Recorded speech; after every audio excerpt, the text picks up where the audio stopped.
बिस्मिल्लाहिर्रहमानिर्रहीम دا ویډیو خاص د هغه کسانو لپاره ده چې چا له انګلیش به نه ورځي اوس انګلیش څه ته وایي او ګوره د دې امپورټنس تا د انګلیش بیسیک نه درځي کنه بنیاد نو تا له انګلیش مخکې نشي درته صحیح ده ګوره اوس what is english english څه ته وایي english is an international language used for communication education science in the internet english یو انټرنیشنل لینګویج دی اوس څنګه انټرنیشنل لینګویج دی دا په ټوله دنیا کې استعمالیږي ټول all over the world for communication د خبرو اترو د پر استعمالیږي موږ چې خبرې کوو کمیونیکیشن کوو د غیر لپاره انګلیش استعمالیږي بیا څه شي دی بیا د ایجوکیشن تعلیم لپاره چاله ایجوکیشن ورکول چاته مطلب ایجوکیشن ورکول تعلیم لپاره موست امپورټنت دی ساينس لپاره د سټډي اف نیچرل ثینګ از کالډ ساينس د ساينس په ساينس کې غټ امپورټنس لري بیا د انټرنیټ کې هم استعمالیږي why learn english یو کوېسچن پیدا کیږي چې why learn english انګلیش موږ ولې زده کوو او د دې څه اهمیت دی او څه یو څه دي پورا ګلوبل کمیونیکیشن کپرس کته انګلیش زده کوو صحیح ده نو ته په ګلوبلی د غټو د ټول دنیا په څه باندې ته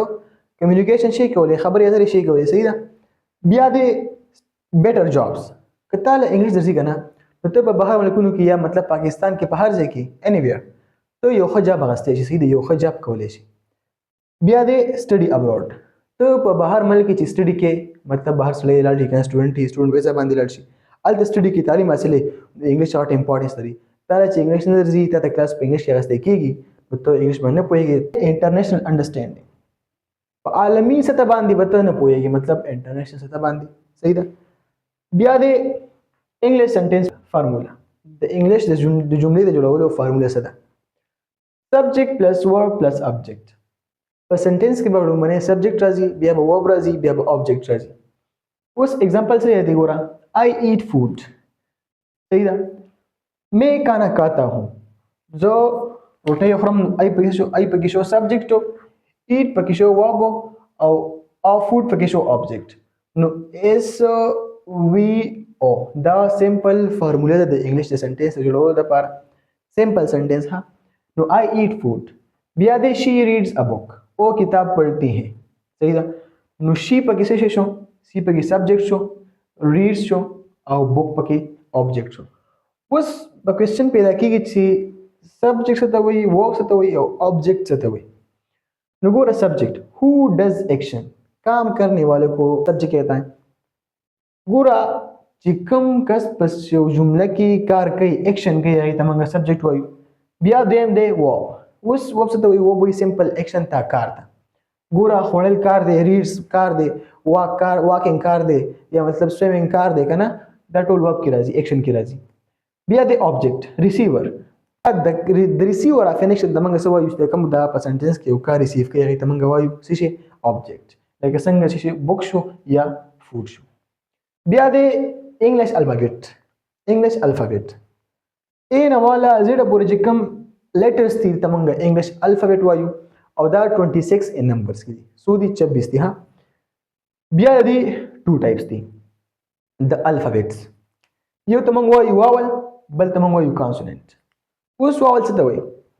ا ای آی او یو زموږ سره واول دي او کانسوننت د ریمینینګ لیټرز د دې پنځو نه علاوه چې کوم هم لیټرز دي هغه ټول کانسوننټس دي صحیح ده بیا به واول ډیپینډ په څه باندې کوي واول ور ډیپینډ کوي په پروناونسیشن باندې لکه زم کنه ان اونست مین نو الکه اچ پکې راغلی دی خو نه موږ ګورو پروناونسیشن ته صحیح ده دا پکې مین پوینټ بیا د پروناونس یوز انسټډ اف ناون موږ ته پته ده چې پروناونس ته وایي پرو وایي مطلب پروناون وایي د ناون په ځای چې استعمالیږي وچ از یوز انسټډ اف ناون صحیح ده هغې ته موږ پروناون وایو ګوره بیا زموږ سره امپورټنټ پروناون دي I, you, he, she, it, we, they دا ټول زموږ سره پروناون دي اوس I به یوز کېږي مې زه دپاره یو به یوز کېږي تم آپ دپاره ستا دپاره he او د هغه خو لړکه به میل به صحیح ده شي به یوز کېږي فیمیل او او دپاره اټ به یوز کېږي یې یا او چیز د یو څیز دپاره هم یوز کېږي اټ بیا دی وی به یوز کېږي هم دپاره موږ دپاره دی به یوز کېږي او لوګه خلکو دپاره صحیح ده بیا به سنټنس کې اوس موږ څنګه استعماله ګوره I am happy صحیح ده زه خوشحاله یم بیا دی she is a teacher ګورې بیا آی سره موږ لګو ام آی سره موږ څه لګو ام لګو د he she it سره موږ لګو is د دې سره موږ ام نشو لګولی د هی شي اټ پروناون سره منګه ام څه شو ام نشو لګو منګه څه کو همیشه به د ای سره ام لګو او د هی شي اټ سره به از لګو او د یو وی د سره به ار لګو صحیح ده ار اصل کې یوز کیږي د سره لپاره د پلورل لپاره صحیح ده دا زموږ سره سمپل بیګینرز لپاره یو امپورټنت کلاس و چې چا انګلیش به نه ورته صحیح ده نو نیکسټ ویډیو کې مې زموږ چینل ورسره سبسکرایب کا الله حافظ